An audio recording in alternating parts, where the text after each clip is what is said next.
So I recently picked up the OnePlus 6 and scoured the internet only to find that no one was really making cases for it except some random Amazon brands. But thankfully, RhinoShield is back with some familiar faces. So let's check it out. You may or may not be familiar with this honeycomb cereal you see here, but RhinoShield's shock spread technology is what will protect your OnePlus 6 from what we Chinese people like to call PKing like this. The SolidSuit sports a few back options. I'm a lover of the classic back for its simplicity and matte texture, but you've also got a carbon fiber option for those bad boys, what you gonna do type of badasses. It's got a mild texture on it, still a matte feel, but with a pattern look to it with that same smooth edge finish. They also released their infamous CrashGuard case that's almost like a nothing case because it just sits around the edges of the phone, because it's really what's on the inside here that can do this for you. That sweet, sweet slow-mo goodness. Anyway, starting with my favorite, the SolidSuit, smack that sucker in and snap the corners into place. Easy peasy lemon squeezy, this is a fine looking case. The buttons are pretty wicked, they stick out, aren't mushy, and provide a great tactile response. And the same goes for the volume buttons. Zero complaints here. I especially love their mute rocker with a tab that juts out, making it easy to find and flip around without it randomly turning on the ringer in your pockets at the worst possible times. And a camera and fingerprint cutout that's raised with a slight slope to assist your finger gliding. It looks like the inside does have a lens adapter indentation as well, so there is a potential for you to be able to use their lenses in the future with this case. No promises though. There's deep but wide cutouts along the bottom, and I didn't have any issues with cables of most sizes. Otherwise, that's it. I personally love the classic black for its matte texture, which allows my fingers to actually grip onto something, and although the edges are a more smooth and slippery hard rubber, they're thin enough that I can still wrap my fingers around for a good grasp on my life. The case overall doesn't add that much bulk, enough to keep you protected. You'll definitely feel the added size, but it's not annoying to have when you realize it'll take a grenade for your OnePlus 6. The white version has that same grippy matte texture, definitely much better suited for the brighter models of the OnePlus 6 though. And of course that carbon fiber I showed off earlier, if you feel like you're not bad boy enough, definitely throw this one on and watch it bring all the boys to the yard. Now the CrashGuard is a whole different vibe. Being only a bumper case, it has its ups and downs. The white again is probably better suited for brighter models, but one can still dig that contrast. Plus it does make finding the phone a lot easier. Buttons and triggers are all the same great clickiness if that's a real word, but they use these tall bezels around back instead of a full panel to keep the bum of your phone safe. The grip is solely based on the edges, and yes, while it is smoother and less grippy rubber, unlike the other parts of your body, the whole bumper is slim enough that it's not overbearing to hold one-handed. It offers slim down edges for slightly better reachability as well, and in the end it gives you the ability to show off the actual phone as it was meant to be. Fingerprints and all included. If you don't like cases, the CrashGuard is a great compromise that still offers great protection without hiding your one true love, as sad as that is. But trust me when I say it will keep your bae safe. Now when compared side by side, sizing, they're about the same width-wise. It comes down to whether you prefer full coverage of a case or the beauty of the original design. If you are a fan of the birthday suit, I highly recommend you pick up their back protector though. It's a few extra dollars now to save you from a much more expensive repair down the road. And really that's what you're all here to know. How well do these cases protect your phone? To start, with a solid lip around the front, laying this face down is no problemo. And as you'll see later, it works overtime all the time. But what you're really paying for is this honeycomb pattern, their shock spread technology, which they rate can take impacts from as high as 11 feet. But let's start with keeping that screen covered with a proper screen protector.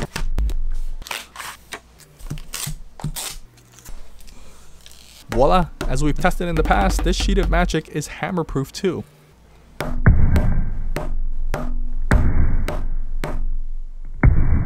Cha-ching! Now, if you don't believe how hard I hit the phone, feel free to hit your phone lightly with your dinky hands and see how easy it is to crack. Anyway, since we're testing the CrashGuard 2, let's suit up the rear end as well. Although it may look like metal, this phone is all glass, baby.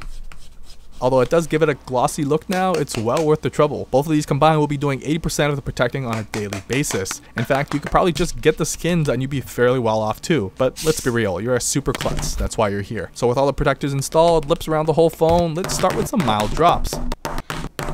Easy peasy wheezy deezy, but you'll see that it can handle this too. So same situation with the SolidSuit. A wooden table's got nothing on this case. But a side note, before we even get to the fun stuff, both cases have a lanyard cutout. Although a lanyard isn't included, go to the damn Dollarama and get one, because this dinkle-winkle piece of string can save you several hundreds of dollars. But I know, you're stubborn like I am and probably won't do that. So let's see what it can really do.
So let's switch it up to the CrashGuard and see what that can do with both the front and back screen protectors.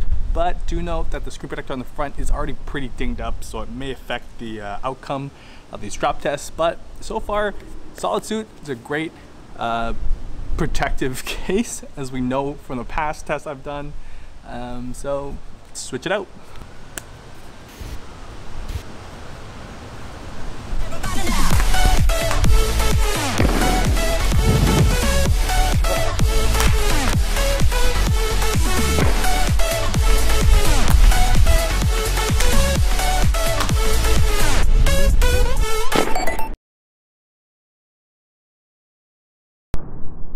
Oh my god, both cases gets my thumbs up so far.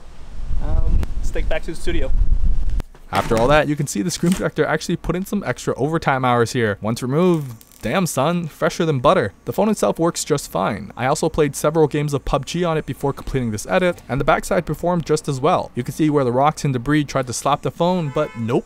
Rejected. No damage around the frame either. This sucker looks brand new, even after what we did to it. However, I can't say the same for the cases themselves, although they did do their job, and that's what's important in the end. Still a very usable case though, and a story to tell when someone asks why your phone case looks like it has an eczema problem. Ugly or not, you still have to love it for what it's capable of doing. So take your pick, SolidSuit or CrashGuard. Both have that juicy shock spread technology inside that you can count on at the end of the day.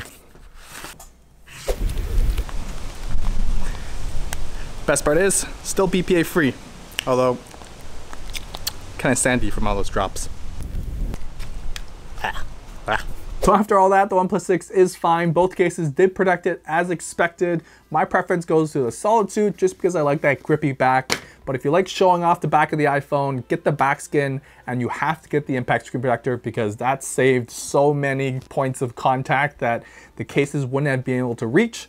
So I highly recommend invest in this screen protector at the very least. But there's not much else to say. You saw what the cases can do, and honestly, although there's not a lot of competition on the market, the RhinoShield cases are probably the best cases out there for the OnePlus 6. And of course, to sweeten the deal, you know I got you covered. Use my discount code down below to save a few extra dollars. A big shout out goes to RhinoShield for sponsoring the video. It's a huge support for what I do on this channel, but I have complete creative freedom, and all opinions expressed and drop tests are my own. That's it. Like and subscribe if you want to see more. Leave a comment down below what your favorite drop was. I rest my case.